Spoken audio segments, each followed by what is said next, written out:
What fascinated me about the story is how it's almost like a Russian doll situation, I guess, for you, Dominic, because it's a real guy being asked to act like a guy, and here comes an actor being asked to act a guy who's acting a guy.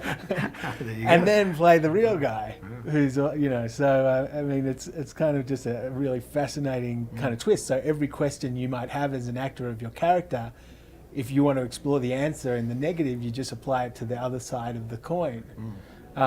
Like that must have just been a fascinating. I know it's like kind of what I asked you before, but it's a fascinating process to even begin on. Yeah, it was often quite confusing, but we tried to sort of make it simplified as much as we could, and we tried to sort of do certain scenes before we'd shoot other scenes, so we do it in a certain order that would help me. So if if say there was a scene where Uday was being particularly violent or morose, and it was a lot of energy was needed, we try and shoot that at the beginning of the day and do something different in the afternoon.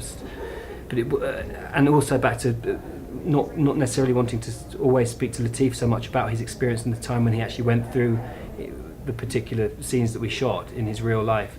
It felt very, very raw and to delve too deep into his life, and I didn't want to broach that subject too much with him, really. Yeah.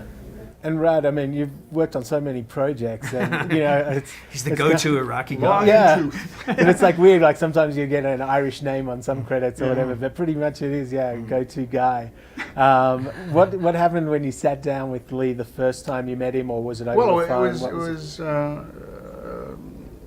an extraordinary 2 hours I spent with Lee. I walked in, I hadn't met Lee before. Of course, I'd seen Lee's work, and admired his work, and it was such an honor to get the opportunity to meet Lee, and he was there with his handy cam and he was filming.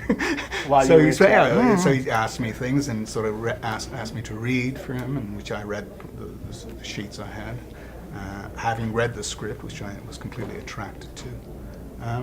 And we talked about Iraq. I was born in Iraq, but I left as a child, so I do have a history of it in my head implanted, and I cannot get rid of it at all.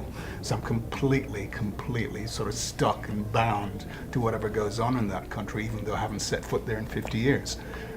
So I know the history, and I certainly knew the history of how Saddam came to power, and how Saddam was completely enamored with the whole gangster life that he'd witnessed in countless American films.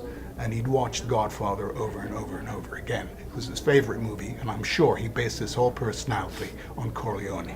And he created a whole mafia country with a model. The model was the Corleone family in Iraq somehow.